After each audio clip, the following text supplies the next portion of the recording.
नमस्कार।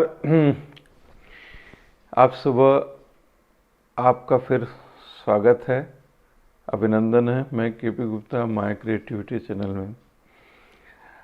नया वर्ष आए कुछ दिन हो गए हैं और आपने अपने लक्ष्य तय कर लिए होंगे और निश्चित रूप से वो तय किए होंगे। नहीं तय किए तो ज़रूर कीजिए, क्योंकि नया साल बीता जा रहा है और आपने बहुत सेलिब्रेशन भी कर लिया है।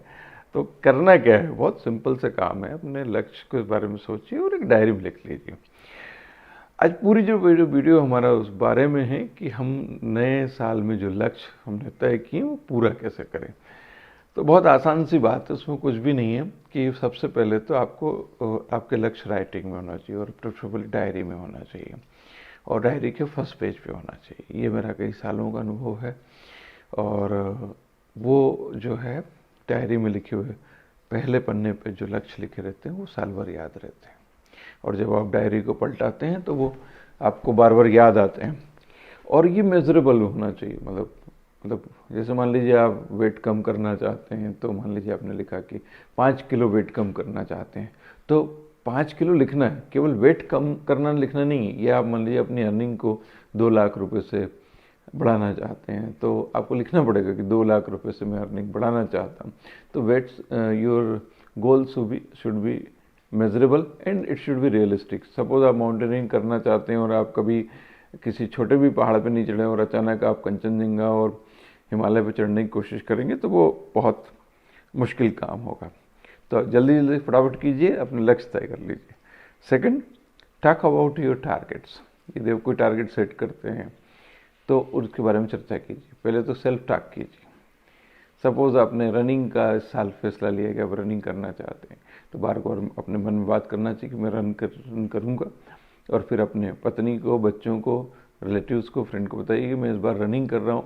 तो you will be in the process, you will be committed to your goals, because once we say something in the public, we become committed for it.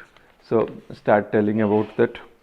और वो मदद भी करते हैं आपकी बहुत सारे चीज़ों में कि रनिंग के लिए कैसे शुरुआत करना चाहिए। फिर आपको कुछ यूट्यूब वीडियो फॉरवर्ड करेंगे, कोई बुक रेफ़र करेंगे, कोई कोच बताएंगे। और लक्ष्यों के प्रति एक कमिटमेंट वीक होना चाहिए। सपोज आपने एक अपने लक्ष्य तय किया कि रीडिंग हैबिट बढ़ना चाहिए, आप नहीं कर पा रहे हैं, आपके काम के लोड के कारण आप परेशान हैं, घर का भी है, बच्चों का भी है, सब है, तो क्या करें। तो एक कमिटेड वीक बनाना है जिसमें हम बहुत सारी प्रायोरिटी हटा के केवल बुक्स रीडिंग का काम करेंगे। सुबह जल्दी उठना है या देर को रात तक जगना है, हम व्हाट्सएप कम देखना है, न्यूज़पेपर कम देखना है और आपने जो बुक सिलेक्ट की उसको पढ़ना है ना। तो आपकी बुक रीडिंग के प्रति वो कमिटेड वीक होगा तो आपकी बुक रीडिंग स्टार्ट हो जाएगी।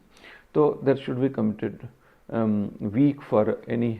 सपोज आपने गार्डनिंग का लिया है तो एक हफ्ते आप गार्डनिंग पे फोकस करोगे, दूसरी चीज़ पे कम फोकस करोगे, तो उससे आपका कॉन्फिडेंस न्यू रेजोल्यूशन के लिए बढ़ जाएगा। और आपको एक विज़न बोर्ड बनाना है। विज़न बोर्ड मीन्स एक ऐसा बोर्ड कि जो आपकी आंखों के सामने पे घर में रहे, जिसमें आपके जो ईयरली रिजोल्यूशंस हो उससे रिलेटेड फ़ोटो या कोई जो है कोटेशंस वो आपके सामने रहेगा। तो वो आपके रिजोल्यूशंस के करीब होगा, आपको आते जाते दिखेगा। सपोज आपने अच्छे वक्ता बनने का निर्णय लिया है मान लीजिए, तो आप किसी अच्छे वक्ता का फ़ोटो लगा दीजिए। मान लीजिए जैसे आप ओशो से प्रभावित हैं मान लीजिए, तो आप ओशो का फ़ोटो लगा दीजिए। या मान लीजिए स्वामी सुखबोधानंद से प्रभावित हैं या किसी और से भी प्रभावित है तो उसका फ़ोटो लगवा दीजिए। ये आपके घर में रहेगा तो वो आपको, ये आप क्रिकेट में बहुत अच्छा करना चाहते हैं तो आप विराट कोहली का फ़ोटो लगा दीजिए, तो आप में एक स्पोर्ट्समैन स्पिरिट ऑटोमेटिक आने लग जाएगी। फिर ऐसा भी है कि आप अपनी प्रोग्रेस को ट्रैक कीजिए। सपोज आपने बागवानी करने का फैसला किया है तो आप उसका एक पेड़ बना लीजिए। आपने गमले खरीदे कि नहीं खरीदे, उसमें पौधे लगाए, उसकी वाटरिंग कर रहे हैं, कितने बड़े हो गए और आगे क्या है, उसमें बागवानी के विशेष वीडियो देखिए। आप पालक उगाना चाहते हैं तो पालक की पूरी प्रोसेस पढ़ी। तो वो एक वीकली प्रोग्रेस चार्ट आप बनाएंगे, एक टेबल बनाएंगे, तो आपका टारगेट धीरे धीरे अचीव होने लगेगा। कई बार होता है कि टारगेट बनाते हैं लेकिन नहीं होता, लेकिन उसको यदि ये सब चीज़ें करेंगे कि आपने उसका प्रोग्रेस करना चालू किया। एक और चीज़ है कि आप अपने आप को बदलिए।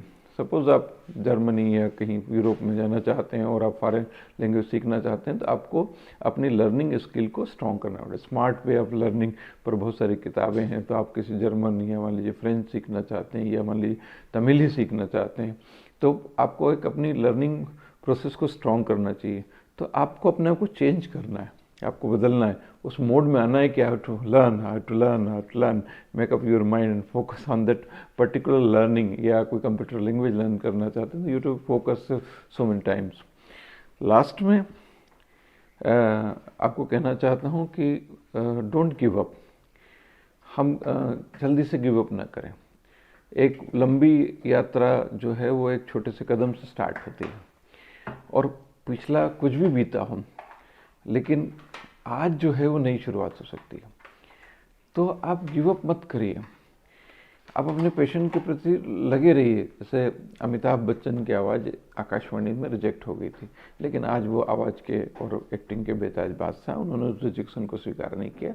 तो आप भी अपने जो भी आप पैशन है उसमें गिव अप मत करिए। प्रगति धीमे धीमे होती है, आगे बढ़ती है। आप कुछ कुछ कदम आगे बढ़ते हैं और धीरे से फिर मंजिल पर पहुंच जाते हैं। तो डोंट गिव अप।